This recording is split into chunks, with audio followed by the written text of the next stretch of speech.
My brother always envied me. He said I was more successful, that I had a better job, more money. Then he decided he could steal my fiancée. He thought I would just accept it. But I destroyed his life so thoroughly that he himself begged me to stop. I've always known that Tyler, my older brother, had ego issues. Growing up in suburban Boston, he was the golden child, captain of the football team, prom king, our parents' pride and joy. But life has a way of rewriting those high school glory stories. While I quietly built my career in investment banking at State Street, he drifted between jobs, never quite finding his footing. Our childhood home in Lexington still hosted Sunday dinners, where Mom would serve her famous pot roast while Tyler regaled everyone with stories about his latest, big break, usually some startup idea or commission-only sales position that would fizzle out within months. I never called him out on these fantasies. Maybe that was my first mistake. When I met Kelly at a charity gala in downtown Boston, it felt like everything in my life finally clicked into place. She was brilliant, worked as a senior account manager at a prestigious advertising firm, and had this infectious laugh that could light up any room. For the first 6 months, Tyler seemed genuinely happy for me. He'd join us for drinks at Lucky's Lounge, share embarrassing stories from my childhood, and even help me pick out the engagement ring, a vintage sapphire piece from Brilliant Earth that Kelly had been eyeing.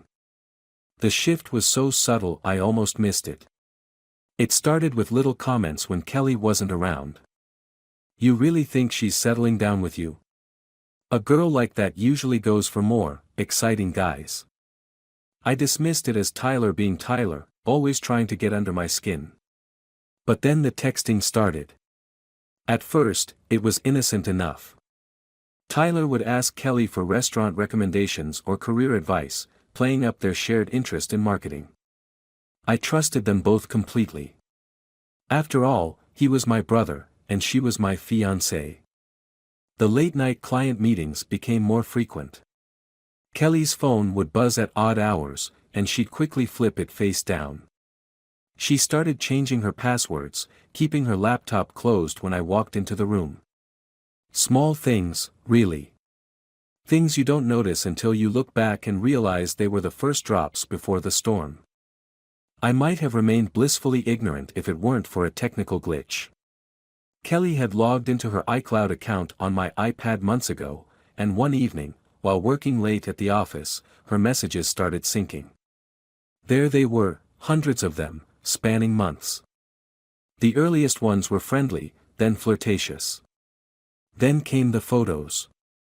The secret meetings at the Hawthorne Hotel bar, always on Wednesdays when I had my late client calls. The inside jokes. The planning. Kelly to Tyler, "He's so predictable. Everything has to be scheduled, planned. With you, I feel alive. You make me remember what passion feels like. Tyler, you deserve someone who can match your energy. He's my brother, but let's be honest, he's always been the safe choice. The boring one. Kelly, I need to figure out how to handle the wedding. There's so much money already invested. Tyler, we'll figure it out together. Maybe we can get him to call it off himself. Make him think it's his idea." My hands were shaking as I read through their betrayal, message by message.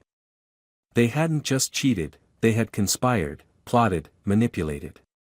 My brother and the woman I loved had turned my life into their personal game. I could have confronted them. Could have caused a scene, thrown Kelly's ring in the Charles River, punched Tyler in the face at the next family dinner. But rage, when it runs this deep, deserves a more elegant outlet.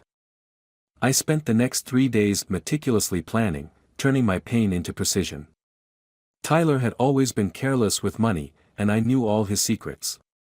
The under-the-table payments he took for consulting. The loans he'd hidden from the banks. The creative accounting he used to qualify for his apartment lease. First, I needed to secure my position. I transferred my assets to new accounts, changed all my passwords, and quietly moved my most important documents to a safety deposit box. Then, I started gathering evidence, screenshots, bank statements, recorded conversations. Each piece was a bullet in the gun I was building. The timing had to be perfect. 2 weeks before the wedding, I sent an anonymous tip to the IRS about Tyler's unreported income. A week later, a detailed email reached his apartment complex's management company, outlining how he had falsified his rental application. The day after that, his car insurance company received documentation about 3 accidents he had never reported. I watched from a distance as his life began to unravel. The IRS froze his accounts. His landlord issued an eviction notice. His insurance premiums tripled overnight. Tyler started calling me, desperate for a loan to tide him over. I sympathized, promised to help, then had my bank accidentally decline the transfer. But the real masterpiece was the wedding. I let everything proceed as planned. The venue at the Boston Public Library was booked, the caterers prepared their signature dishes, and guests flew in from across the country. Kelly had no idea that I knew. Neither did Tyler. The morning of the wedding, every guest received an email. Due to unforeseen circumstances, it read, "The ceremony will now include a special video presentation." I stood at the altar, watching Kelly walk down the aisle in her designer gown. She was beautiful. She was radiant. She was completely unprepared for what was about to happen. The ceremony proceeded normally until the minister asked if anyone had reason to object. That's when the library's projection screens lowered. The lights dimmed. "Actually," I said, my voice steady, "I have something to share with everyone." The video began, a carefully edited montage of their text messages, security camera footage from the Hawthorne, credit card statements showing matching hotel charges, all set to the wedding playlist Kelly had spent months perfecting. The gasps from the audience were audible.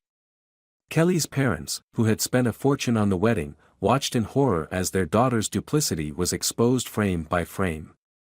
Tyler, standing in the best man's position, tried to leave but found the doors blocked by the security I had hired. "Since we're all here," I continued, "I thought we should celebrate honesty. Tyler, would you like to explain to Mom and Dad how the IRS found out about your side businesses? Or Kelly, maybe you could tell your boss, who I see in the 3rd row, about how you've been padding your expense accounts to pay for your hotel meetings." The aftermath was everything I had orchestrated. Kelly's firm, already dealing with a scandal, fired her immediately. Tyler, facing tax evasion charges and eviction, had to move back in with our parents. Their perfect little affair imploded under the weight of real-world consequences. Months later, I saw Tyler on Newbury Street. He was working as a valet, parking the kind of cars he used to pretend he owned. When he saw me, he tried to hide behind a column. "Please," he called out as I passed. "Haven't we all suffered enough?" I stopped and turned. "Suffering? No, Tyler. This isn't suffering. This is accountability." I left him there, surrounded by the luxury cars he would never own, serving the people he would never be. My revenge hadn't made me happy, but it had made me complete. Sometimes, justice isn't about healing, it's about making sure everyone pays their debts. In the end, I didn't just want them to hurt. I wanted them to understand that every choice has consequences, that betrayal isn't just an act, it's a debt that comes due with interest. And I always collect what I'm owed. The aftermath rippled through Boston's financial district like a quiet earthquake. Kelly tried to rebuild her career, but in a city where reputation is currency, she found herself toxic. Every interview ended with a polite, "We'll be in touch," that never came. The last I heard, she was working at a small agency in Providence, handling local car dealership accounts, a far cry from her corner office and luxury clients. Tyler's downfall was even more spectacular. The IRS investigation uncovered a web of financial misdeeds dating back years. His consulting work had caught the attention of the Securities and Exchange Commission, and suddenly, my brother was facing federal inquiries. Our parents, finally seeing him for who he really was, refused to mortgage their house to pay for his legal defense. I ran into our mother at Whole Foods in Cambridge a few months later. She looked older, tired, but there was a clarity in her eyes that hadn't been there before. "You knew what you were doing," she said, not quite a question. "You knew it would destroy him." "He knew what he was doing too," I replied. "He just never thought about the consequences." She nodded slowly, then added her own grocery basket to my cart. We shopped together in silence, the weight of unspoken words hanging between us. At the checkout, she finally spoke again. "Your father wants you to come for Christmas. Will Tyler be there?" "No," she said softly. "He's taking time to reflect." I helped her load her groceries into her car, knowing that reflecting probably meant he was staying at some halfway house or friend's couch. The golden child had finally lost his shine. Some nights, when I'm working late at the office, I think about karma, about justice, about the price we pay for the choices we make.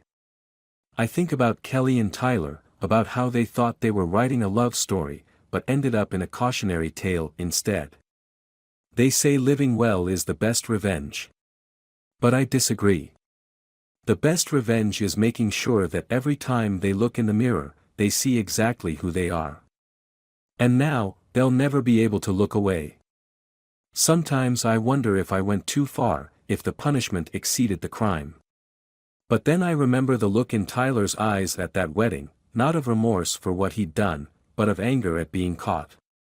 I remember Kelly's perfectly rehearsed walk down the aisle, how she'd planned to say, "I do," while living a lie. The truth is, I didn't just break them, I revealed them. Every crack, every flaw, every hidden darkness they thought they could keep secret. My revenge wasn't just about destruction, it was about illumination. Like a master jeweler examining a flawed diamond under harsh light, I showed everyone exactly where the imperfections lay. Now, in the quiet moments before dawn, when the city is still sleeping and the weight of what I've done settles around my shoulders like a heavy coat, I don't feel regret. I feel completion. Not happiness, that died the night I read their messages, but something deeper. Understanding, perhaps. Or acceptance. Because in the end, this isn't just a story about betrayal. It's a story about consequences, about the moment when karma stops being a concept and becomes a calculated equation. Every action has an equal and opposite reaction, that's not just physics, it's justice. And sometimes, justice wears a suit, carries a briefcase, and knows exactly how to make the dominoes fall. I've moved on, at least on the surface. Promoted to senior vice president, I now have the corner office that overlooks the harbor. My team respects me, maybe fears me a little. They've heard rumors, of course. Boston's financial circle is small, and stories have a way of growing legs. Last week, I received a letter from Kelly. The envelope was cheap, the address written in the once elegant handwriting that had grown shaky and uncertain. Inside was a 10-page confession, detailing everything, how Tyler had pursued her relentlessly, how she'd convinced herself that what they were doing wasn't really betrayal because they hadn't slept together yet, a lie, but she still clings to it, how she wakes up every morning hoping it was all a nightmare. "I know you'll never forgive me," she wrote, "but I need you to understand that I've learned. Every day, I look at my life, this small apartment, this dead-end job, this emptiness, and I know I deserve it. You didn't destroy me. You just showed me who I really was, and that's a punishment worse than anything you could have designed." I burned the letter in my fireplace, watching the pages curl and blacken. She was right about one thing, I'll never forgive her. Not because I can't, but because forgiveness would mean acknowledging that part of my life again, and I've sealed it away like a toxic asset in a dead portfolio. Tyler's story took an even darker turn. After the SEC investigation, he tried to reinvent himself in New York, but his reputation followed him like a shadow. He ended up in Atlantic City, working as a casino host, a job that lasted until his gambling addiction emptied his clients' accounts. Now he's back in Massachusetts, living in a basement apartment in Revere, working 2 jobs to pay off his debts. Mom told me he's been sober for 6 months now. Goes to meetings, talks about making amends. She asked if I would consider seeing him, being part of his 12-step journey. I told her I'd think about it, but we both knew that was just another comfortable lie. The truth is, I'm not the same person who started this revenge story. That man was hurt, betrayed, but still believed in redemption. I've become something else, not harder, exactly, but more precise. I understand now that some bridges aren't meant to be rebuilt. Some betrayals change the architecture of your soul. During the last Christmas dinner with my parents, Dad pulled me into his study. The room still smells like leather and old books, just like it did when I was a kid seeking his approval. "Your brother," he said, pouring 2 fingers of scotch, "he wants to come home." I took the glass, watched the amber liquid catch the light. "This is why you invited me? To broker peace?" "To understand," he corrected. "You won both battles, the one with your brother and the one with yourself. But at what cost?" I smiled, remembering all the times he'd lectured us about cost-benefit analysis. "You taught us to calculate risk and reward." I just applied the lesson. He shook his head slowly. "I taught you about business. This was personal." "In my experience," I replied, finishing my scotch, "there's no difference." I left him there, surrounded by his leather-bound books and their dusty morals. He still doesn't understand that this isn't about winning or losing anymore. It's about truth. About consequences. About the moment when justice stops being an abstract concept and becomes a mathematical certainty. The following Monday, I received a text from an unknown number. It was Tyler, asking to meet. 1 hour, he wrote. Public place. I just want to talk. I didn't respond. Some equations don't need solving. Some stories are better left unfinished. Because in the end, the greatest power isn't in the revenge itself, it's in walking away, knowing that you've rewritten not just your own story, but theirs as well. Every time they look in the mirror, every time they apply for a job, every time they try to start over, they'll remember. Not just what they did, but what it cost them. That's the thing about karma, it doesn't always come as a lightning bolt. Sometimes it comes as a carefully orchestrated symphony of consequences, each note played exactly when it should be, each chord striking the perfect balance between justice and retribution. And me? I'm just the conductor, watching it all unfold from my corner office, knowing that some songs never really end, they just keep playing, softer and softer, until they become part of who we are. Sometimes I catch my reflection in the floor-to-ceiling windows of my office, and I barely recognize the man staring back. Success has a way of changing you, or maybe it just reveals who you've always been.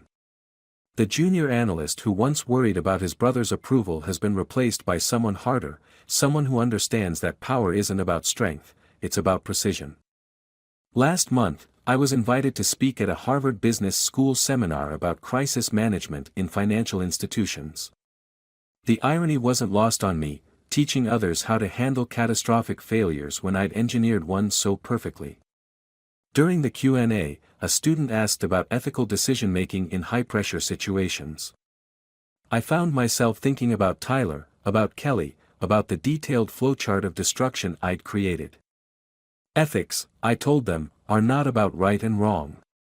They're about understanding consequences. Every decision creates ripples, and a good leader knows how to control those ripples, direct them, use them. The professor loved it. The students furiously took notes. None of them realized they were learning about revenge from someone who had turned it into an art form. After the lecture, I walked along the Charles River, watching the rowing teams practice. Their movements were perfectly synchronized, each stroke creating tiny waves that spread across the water. It reminded me of how my revenge had played out, one calculated move after another, each action amplifying the last. Kelly's latest attempt at reconciliation came through LinkedIn, of all places. A connection request with a message, "I'm moving to Chicago next month. A fresh start." I thought you should know. I clicked ignore and went back to my quarterly reports. Her fresh starts are no longer my concern. Tyler's story took another turn last week. Mom called to tell me he's gotten engaged, some woman he met at his recovery meetings. They're planning a small ceremony at a chapel in Worcester. No family, no friends, just witnesses and a justice of the peace. She didn't ask if I would come, and I didn't offer. He's different now, she said, her voice carrying that hopeful tone she used to use when we were kids and Tyler had promised to do better in school. The program has really helped him understand himself. Understanding doesn't change the past, I replied. No, she agreed, but it might change the future. I let her have that hope. Parents need something to believe in, even when their children have shown them exactly who they are. The wedding invitation arrived anyway, a simple white card with black text, no flourishes. The kind you get from a discount online printer. I placed it in my desk drawer alongside Kelly's letter and the flash drive containing all their messages. My personal museum of betrayal, preserved but never visited. Sometimes, late at night when the office is empty and the city lights create patterns on my walls, I think about alternate endings. What if I had confronted them immediately? What if I had simply walked away? What if I had chosen forgiveness over vengeance? But those thoughts are as pointless as Tyler's dreams of redemption or Kelly's hopes for a fresh start.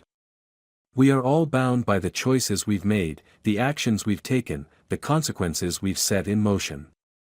The past isn't just prologue, it's prophecy. A young analyst on my team recently made a mistake that cost us a minor client. She came to my office trembling, expecting fury. Instead, I asked her what she had learned. That I should have double-checked the numbers, she stammered.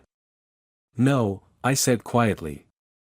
The lesson is that every action has consequences. The key is to make sure those consequences serve a purpose. She left my office confused but relieved. Later, I heard her telling a colleague that I was intense but fair. They don't know that my fairness comes from understanding the exact weight of consequences, the precise calibration of justice. The truth is, revenge doesn't end. It evolves. It becomes part of your DNA, changing how you see the world, how you interact with it. I'm not the victim in this story anymore, I'm not even sure I'm the hero. I'm simply the one who understood that justice doesn't have to be loud to be effective. Tyler and Kelly thought they were writing a love story. Instead, they became a cautionary tale. And me? I became the author of their downfall, the architect of their consequences, the keeper of their fate. Some might call it cruel. Some might say I went too far. But in the quiet moments when the weight of what I've done settles around me like a familiar coat, I know the truth. Sometimes the cruelest thing you can do to someone is simply force them to live with who they really are. And in Boston's financial district, in the corner office with the harbor view, that's exactly what I do. I watch. I wait. I remember. Because some debts can never be repaid. Some betrayals can never be forgiven. And some revenge stories never really end, they just keep teaching their lessons, one shattered life at a time.